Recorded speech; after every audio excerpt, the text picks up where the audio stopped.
Abra sua Bíblia no livro de Mateus.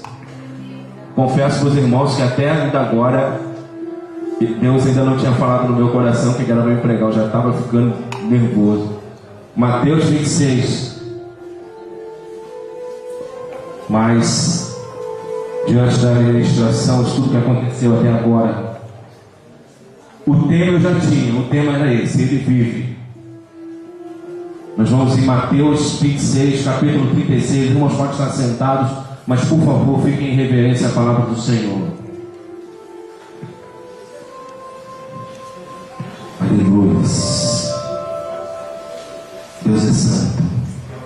Quando a igreja ministrava esse louvor, todo mundo de mão dada, parecia que eu via Deus se levantando do trono e olhando para esse lugar, chamando os anjos para olhar e falando: olha a adoração da minha igreja.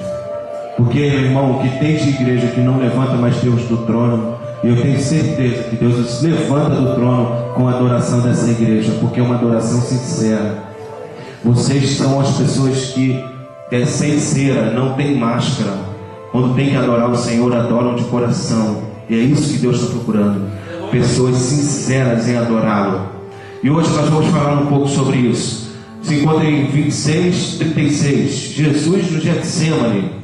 Então chegou Jesus com eles a um lugar chamado Getsêmani e disse a seus discípulos: assentai-vos aqui, enquanto eu vou além orar. E levando consigo Pedro e os dois filhos de Zebedeu, começou a entristecer-se e angustiar-se muito. Então lhe disse: a minha alma está cheia de tristeza até a morte. Ficai aqui e vigiai comigo. E indo um pouco adiante, prostrou-se sobre o seu rosto, orando e dizendo: meu Pai, se é possível, passa de mim este cálice. Todavia, não seja como eu quero, mas como tu queres. E voltando aos seus discípulos, achou adormecido e disse a Pedro: então, nem uma hora pudeste vigiar comigo? Vigiai e orai, para que não entreis em tentação. Na verdade, o espírito está pronto, mas a carne é fraca. Até aqui. Pai querido, Pai amado, no nome de Jesus, eu quero te louvar e te exaltar pela tua palavra, Senhor. Senhor, eu quero te dizer que eu não tenho nada para dar. O Senhor sabe que hoje eu estou exclusivamente na sua dependência, porque o Senhor quis me usar de uma maneira que eu talvez não estivesse entendendo. Mas, Senhor, eu quero te pedir, usa a minha vida uma vez mais. Tira todo o pecado que ainda houver em mim. Se falei alguma coisa que não te agradou, te peço perdão. Mas, Senhor, eu quero falar coisas concernentes ao teu reino. Fala com a tua igreja poderosamente nessa noite. E eu te peço ainda, se houver algum demônio rodeando o arraial dessa igreja, que ele seja fulminado agora pelo poder da palavra de Deus, em nome de Jesus. Amém e amém. Quero falar um pouco com vocês sobre o sofrimento que Jesus passou ali na cruz. Eu quero dizer, embora eu vá dizer para você que Jesus Cristo, Ele vive, e quando a gente fala Ele, referindo-se a Jesus, o E é em letra maiúscula, Jesus Cristo vive eternamente.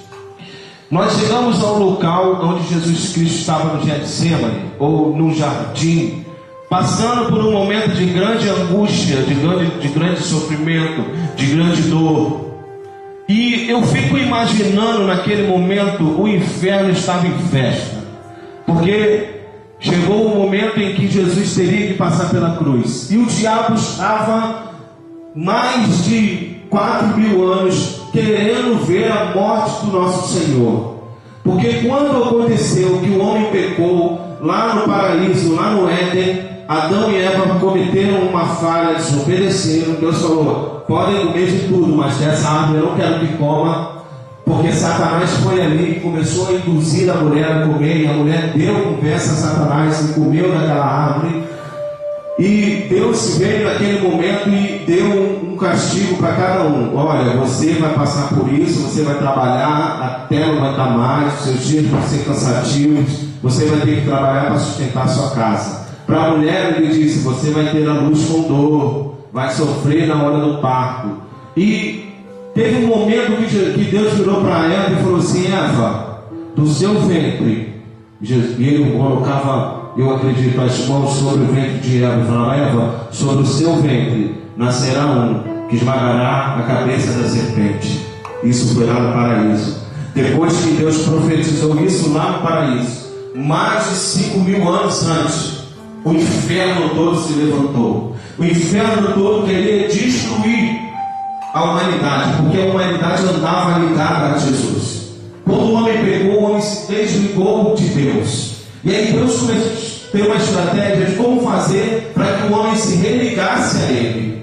E ele precisava de um cordeiro sem mancha e sem mácula, para que os pecados fossem pagos. E aí Deus começou a planejar o que ele tinha que fazer. Ele tinha que mandar alguém para morrer por nós.